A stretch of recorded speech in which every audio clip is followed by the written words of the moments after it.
What's up, you guys? It's Graham here. So I took a look at my YouTube analytics the other day, and it turns out that a very large percentage of my audience, nearly 80%, is between the ages of 18 and 35 years old. And I know from that, a big part of the demographic is either currently going to college or is thinking about going to college. In fact, a study found that 40% of working millennials had a college degree, and that was higher than pretty much any other generation. But do you know what else is higher than any other generation? And no, it's not Snoop Dogg.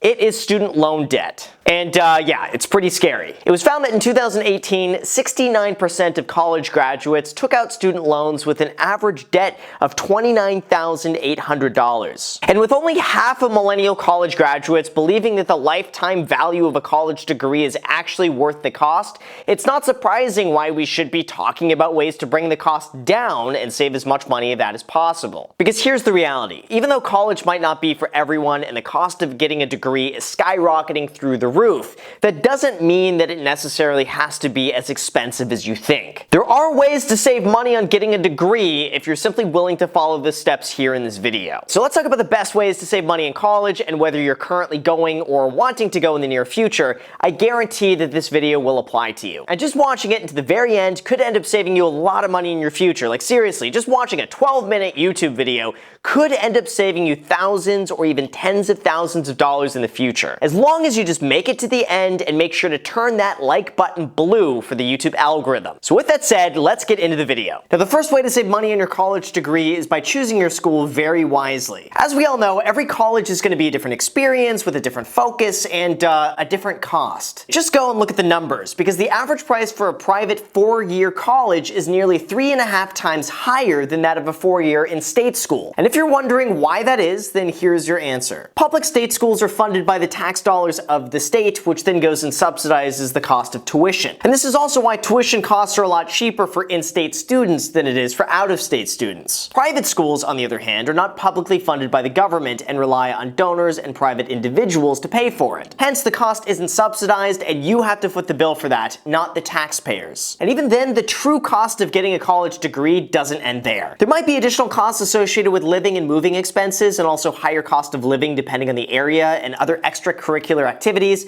like beer pong. But maybe now you're thinking, well, if I go to an Ivy League school and spend a little bit more money, that would make a difference, and that's going to be worth the extra cost. But if you think this way, then statistically speaking, you're wrong. See, 2 studies were completed in 1999 and again in 2011, which followed the academic pursuits and income of both Ivy League graduates and non-Ivy League graduates.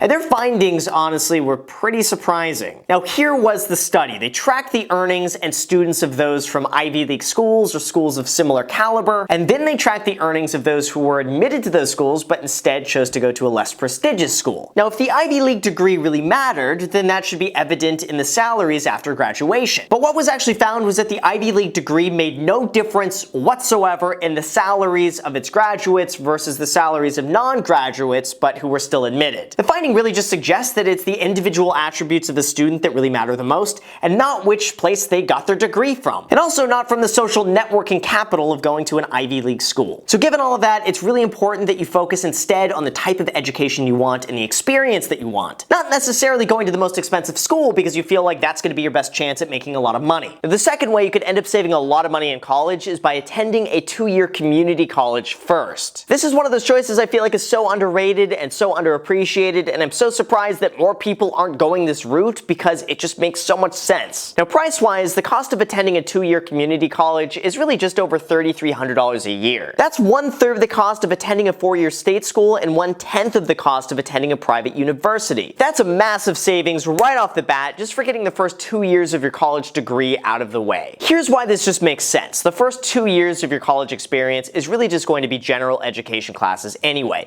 English, science, history, math, smashing the like button 101, yada yada yada. So really, given that there's not much difference of information between schools in the first 2 years, you may as well just save the extra money and spend a little bit less by going to a community college, and that way you have the money saved and can spend more money where it does matter in terms of learning the information that's going to be pertinent to your future. Not only that, but I personally believe that for most people, Picking a college degree and picking a major and picking a potentially lifelong career at 18 years old right out of high school is just irresponsible. At a young age, it's almost impossible to predict what you want to do with your life and if you go to college, what major you want to study. Chances are things are going to change, adapt, and evolve over time, so there's really no sense tying yourself down to a specific school early on if things change and you want to just attend somewhere else. A community college, on the other hand, will give you those extra 2 years just to get the general education classes out of the way. So by the time you have a more well-rounded view of your career path,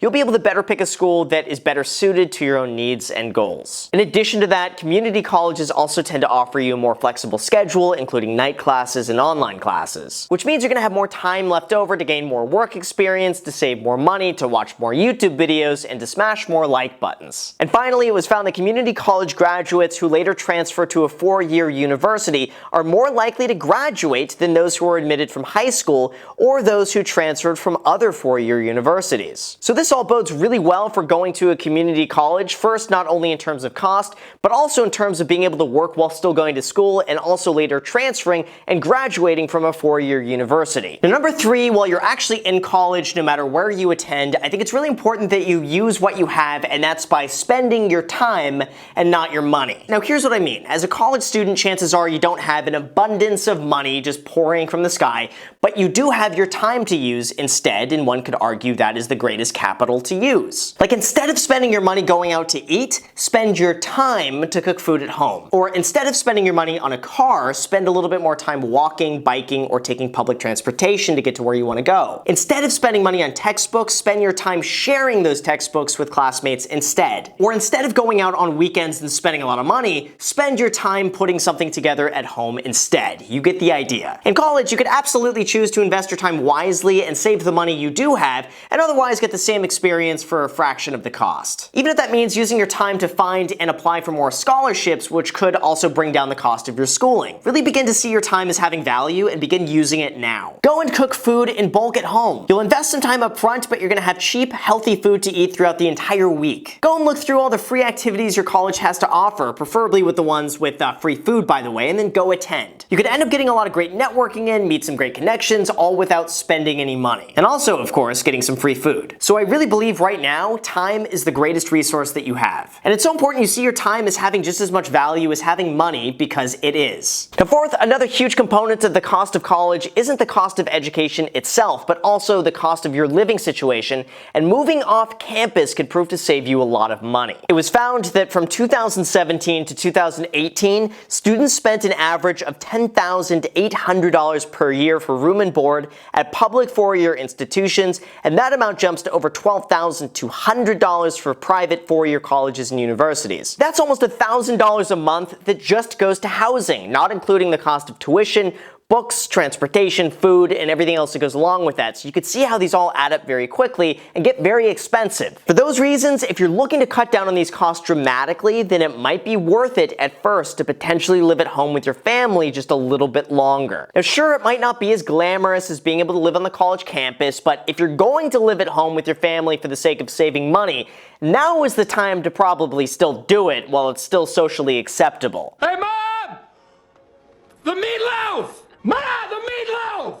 Even from my own personal perspective, I've seen a lot of my friends live at home during and even after college. And those few years of being able to live at home and save all of that money could set them up dramatically in terms of their financial future. Like seriously, just being able to save $20,000 by the time you graduate college, just by living at home, is potentially worth about $261,000 by the age of 60 if you invest that money at a 7% return. And to me, I would much rather have an extra $250,000 in retirement than I would living on campus for an extra 2 years, but you know what? That's just me. But anyway, if living at home is not an option for you, then it might be worth it to look into living off campus, which could still be significantly cheaper than living on campus or living in the dorms. Or you could look into living with roommates, and instead of spending $1,000 a month for a bed in a dorm, you could spend $500 a room for a 4-bedroom house and cut down on your costs by like 50%. And you could still get the same college experience as though you're living in the dorms, except you could get that for 50% less. And fifth, as we all know, college would not be college without ridiculously high textbook costs, and that means there's another way to save money. To start, the College Board found that the average cost of textbooks from 2018 to 2019 was almost $1,300, which is insane. Now, some colleges know that students will do whatever it takes to save money on textbooks, so to get their money, they've implemented online codes into their books to ensure that each student has to buy their own copy, for really no other reason than that they want to make a lot of money and that they're evil. But for those that don't have online codes, then here are some ways that you could cut down and save a little bit of money. First, try searching Google for a free PDF of your book. All you gotta do is type in the title of the book you're looking for with file type PDF at the very back, and that should bring up any applicable search results with what you're looking for. Surprisingly, this is also how you could get many books entirely for free, not just textbooks. So if there's a book that you've been planning to read and you just haven't gotten around to buying it yet, then go and search Google for it and it might already be up there. Now secondly, if you can't find it on Google, then you might also want to try Amazon or Chegg. They're both really good resources in which you could buy or rent your textbooks for much cheaper than what the university might be charging you. And as we all know, if you purchase an online book of something, it'll be searchable so you can go and find keywords much faster than by using a physical textbook. The third, talk with your professor and see if the book is actually required to have for the class. I've been told that waiting a week before buying any textbooks could end up saving you a lot of money because oftentimes the book is not even required or used in the class at all. RateMyProfessor.com might be another great resource to use to look up the past experiences of other students before you. And fourth, talk with other students to see if you might be able to share the cost of textbooks or be able to work out an agreement where you guys lend each other some materials. Or if you already found a PDF of the book online, go and share that. If you already have the textbook, go and share that with someone else. I really believe that everyone should help each other out and give as much as they receive in return. This type of collaboration could end up saving you a lot of money, and you could also make some great friends and connections in the process. Now 6, I might get some hate on this one, but I believe if you're financially responsible and you have some self-control, and you're going to be paying for college anyway, then you may as well just get credit card sign-up bonuses so that way you can redeem those for free travel, rewards, and perks for otherwise something you wouldn't get anything for. Now obviously you should never do this if you don't know how to properly handle a credit card and you just see it as getting free money because you could afford to make the minimum monthly payment. But for everyone else, getting credit card points could be a very easy way to get free travel, free perks, and free rewards for money you would just be spending anyway. This is pretty much just the practice of opening up a credit card with a great sign-up bonus, meeting the minimum spending requirements, you get the points, and then you could repeat this with other credit cards. And doing this while you're in college is really the perfect time to do this because the temporary hit to your credit score isn't really going to matter anyway. Unless, of course, you're in the process of buying a house or getting an auto loan. But long-term, doing all of this is going to further diversify your credit history and further strengthen your score. For instance, right now you can find a link to get the American Express Gold Card, which will give you 50,000 points when you spend $2,000 in the first 3 months. That means that if you put all your textbook cost and college costs on the credit card, you would be able to redeem those 50,000 points for 2 free round-trip plane tickets anywhere in North America when you redeem that through Aeroplan. Same thing also applies with a variety of other credit cards out there. I'm just going to link to a few down below in the description. Now, of course, I have to warn you, you must use your credit responsibly, and this is not for the person who just spends money on a whim without even thinking about it. You must only spend money that you can afford to pay off immediately in cash, and you have to treat the credit card as though it's an extension of your bank account. But if you can do it all responsibly, then you may as well just rack up a ton of free travel and free perks and free bonuses for money you would just be spending anyway. And lastly, let me just say this, if at all possible, try to avoid taking out any student loans. Even if it means going to a 2-year community college while living at home and then transferring to a 4-year state school and living with roommates. Just not having the burden of student loans by the time you graduate will be worth a tremendous amount of money in the future. Not only will you have more cash flow left over to save and invest once you graduate, but you're going to be decades ahead of the other person who graduates with $30,000 in student loan debt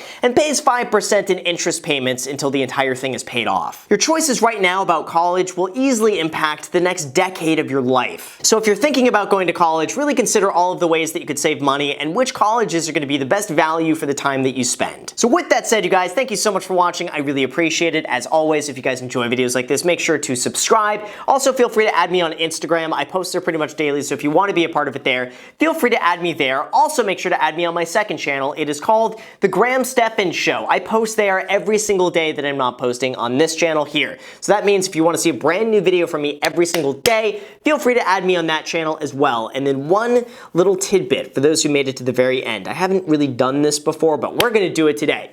For the first 10 people who are interested in my program, the YouTube Creator Academy, it teaches you how to grow on YouTube and turn it into a business and learn the YouTube algorithm so that your videos get pushed. If you guys are interested in that, the first 10 people will get $200 off using this code right here.